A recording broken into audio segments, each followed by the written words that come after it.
L'ultimo venerdì di marzo, il piccolo borgo di San Marco d'Alunzio, in provincia di Messina, si trasforma in un palcoscenico di fede e tradizione, con la celebrazione del seicentesco crocifisso, custodito nella chiesa Araceli. Questa ricorrenza è particolarmente sentita dalla comunità lontina, che si riunisce per onorare la passione di Gesù. A caratterizzare la giornata sono i 33 babbaluti, uomini e donne, vestiti con un saio blu e cappucci che lasciano scoperti solo gli occhi, hanno il compito di portare in spalla il fercolo. Indossando il saio, adempiono a un voto e nascondendo il volto cercano di cancellare la propria identità per creare un dialogo intimo con Gesù. Durante la processione i babbaluti attraversano le vie del paese, ripetendo all'unisono la lamentosa invocazione «Signori, misericordia, pietà». I fedeli incappucciati hanno semplicemente il ruolo di condurre in spalla il fercolo. La loro comparsa, dunque, è assolutamente limitata al tempo della processione. Durante la Santa Messa solenne, questi ultimi si recano in una chiesetta vicina per indossare il saio. Quando la statua del crocifisso è già posizionata sul fercolo, all'esterno della chiesa, i babbaluti, uscendo in fila per due, giungono sul sagrato. Prendono in spalla il fercolo e, conclusa la processione, tornano a svestirsi nello stesso luogo.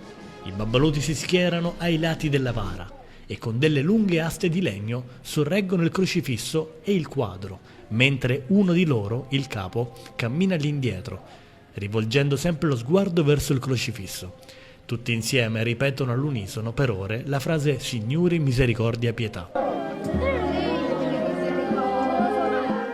Tra di loro ci sono anche delle donne che, come gli uomini, chiedono una grazia oppure ringraziano per quella ricevuta.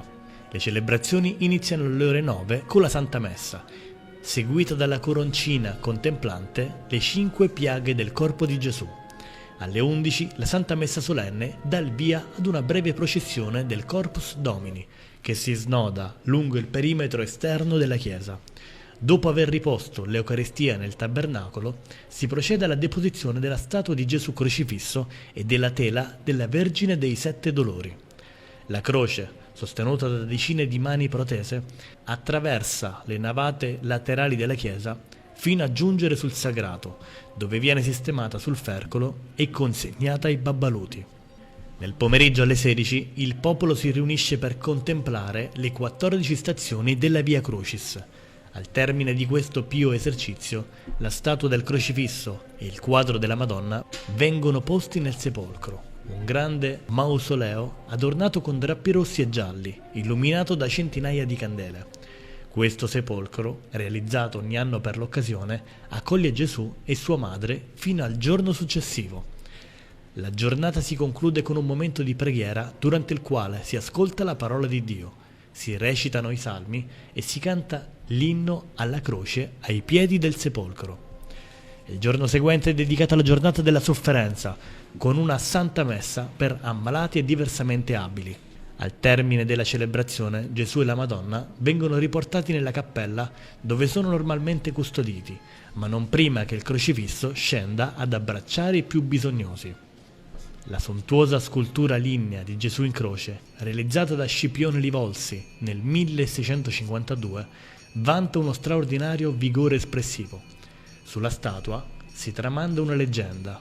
Lo scultore, pur non avendo avuto alcuna difficoltà nel modellare il corpo, al momento di realizzare il capo del crocifisso, dopo aver tanto lavorato invano, stanco e scoraggiato si addormentò. Al risveglio trovò il volto già scolpito.